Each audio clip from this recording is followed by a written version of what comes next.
Meet 6 young people doing great things to tackle poverty, inequality, exclusion, and crisis in Jamaica. They're part of teams leading game-changing solutions and valued partners in UNDP's Ready, Set, Great Youth Development Showcase 2020 and 2021. These are their stories. I am Christina Williams, President of the Jamaica Union of Tertiary Students. According to the UNDP's Human Development Report 2020, which would have been released at the onset of the pandemic, 1.4 billion students across the world were affected by school closures due to the pandemic. And that would account for approximately 86% of the world's student population. Now, 1.4 billion is a number a lot of us struggle to process. 1.4 billion. 1.4 billion, really, when you look at it, is that student that is next door to you who have to come over to your house and ask, can I borrow your Wi-Fi access because I need to do my assignment? That 1.4 billion represent that student who drop out of school because they don't have the tablet or the laptop to be able to use the internet so they can access online learning. So at the onset of the pandemic, we're seeing a number of our students being affected. Now, let's consider the data coming out of Jamaica. At the beginning of the pandemic, we had 30% of our students who didn't have access to internet at all. We're talking about no Wi-Fi on their phone, no little data plan, no little data service. They were cut off completely from online learning because of that.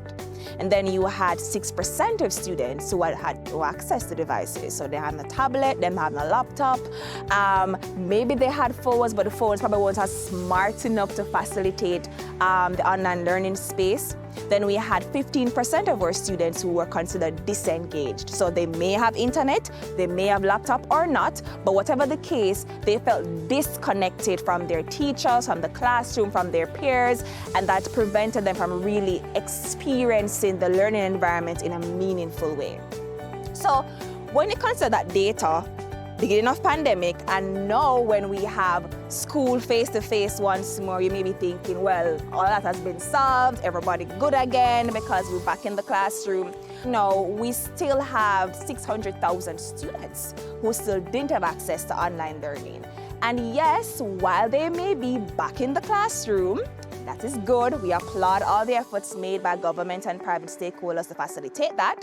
The issue is that we cannot rely on only face-to-face learning. Now, while we applaud government and the different private sector stakeholders for facilitating this face-to-face learning for the benefit of our students, education must be able to withstand different situations, different contexts, including emergencies and crises. In November, we saw a transportation strike. School locked down because transportation now run, taxi man say nobody can go in them taxi, students can't go to school, right? And you heard persons saying that school needs to continue online. Now, a lot of students could not access these online platforms because, once again, the issues that we had during online learning days reared its ugly head again. So if you truly want education to be accessible, to be inclusive for all, for students to be able to choose between saying, I want to be in the classroom and I want to be online. We look at our tertiary students, for example. Some of them want for work. They want to be able to go out there and make the tuition for education. They want to be able to say, all right, then I have class this time to this time, and then I'll be able to work the other time. If you want the education system to really be robust and be able to facilitate all, you need access to online learning and you need the infrastructure around that. We want education to be able to be truly inclusive, truly equitable, truly accessible. And you can't have that if you're forcing me to be in the classroom. Or it can't be a case where if I'm not in the classroom, I can't truly learn because there's no infrastructure to support me. So yes, I support face-to-face learning. Nobody don't come for me right now. But I would love to see a Jamaica where people can truly choose how they want to learn, when they want to learn, what they want to learn. And the infrastructure is there to support them. Now, this thing, is actually bigger than just education. It also speaks to poverty and employment because we have so many passionate, talented, innovative young people in Jamaica who want to do more, be more, go more places right from the comfort of their bedroom. But they can't do that because they don't have access to the devices that they need or the internet that they need. So I'm a young person and I want to go work for a tech company abroad. You know, Twitter is firing everybody right now. Me want to go and work for Twitter. And you're saying, you know, I want a device to be able to do this. I want internet to be able to do this, but you don't have the infrastructure in your community, maybe from a rural area or inner city area or somewhere in corporate Jamaica don't really have internet, and you can't able to access this opportunity that you may otherwise been able to. So you're seeing where you're limiting young people of Jamaica by just not having the infrastructure in place, right? So digital divide, it really move also this education space into the employment space as well. Now, you may, for example, want to be able to access stuff online. You want to find a job. You can't do that simply because you don't have a data plan. It sounds very simple, you know, but it really limits young people and just people overall. And that is why we need to ensure that we have the infrastructure in place where we can all access a device and internet affordable, reliable manner. But one of the things that I've been doing to champion digital inclusion and to limit digital divide in Jamaica is I have been working through my platform as a president of the Union of Tertiary Students to say to government, listen, students need to be given a choice. Our tertiary students particularly need to be able to work, because the truth is that many of them can't afford tertiary education just by themselves. And all of us have trust fund. I definitely don't have no trust fund. I want to be able to work and to go to school. Many students do that. And if you have a space where you can't access school online in certain circumstances, it truly limits our students, our tertiary students. So through my role as a student leader, a national student leader, I've been championing that through government. I've been working on the virtual standards guideline that is being done by JTEC, that's the Jamaica Tertiary Education Commission. Congratulations to them for, you know, having that particular guideline right now and asking young people like myself to work on that with them. So that's one thing that I'm doing in the space. We also have the higher education, well, the very first higher education policy that's coming through the MOE, and I'm also a part of that, and we're also looking at how we can ensure that that space includes digital inclusion and true inclusive education systems for our students. Now, another way in which I have championed digital inclusion is through this model that I conceptualized called COVID-nected. It's really a play upon the word COVID and connected, keeping our students and young people connected during COVID, leaving no young person behind.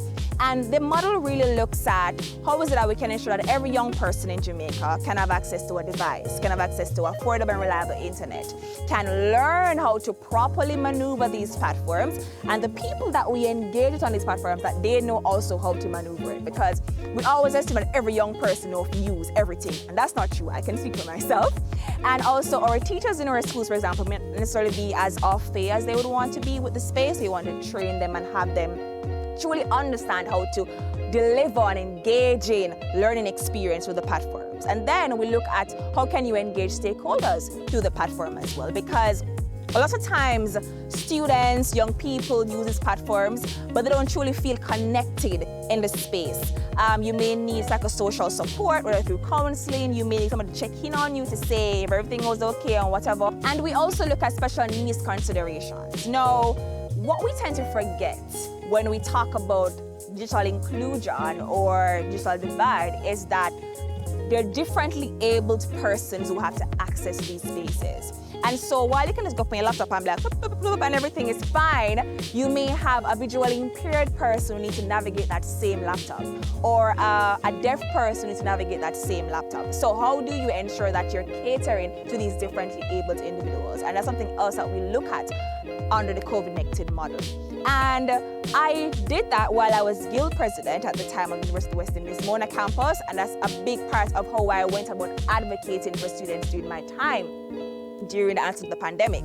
But then I was able to work with 4 incredible young people, and we went ahead at the UNDP Ready Reset Youth Development Showcase, and we pitched our idea, and we said, listen, we want to see this across Jamaica, across the region.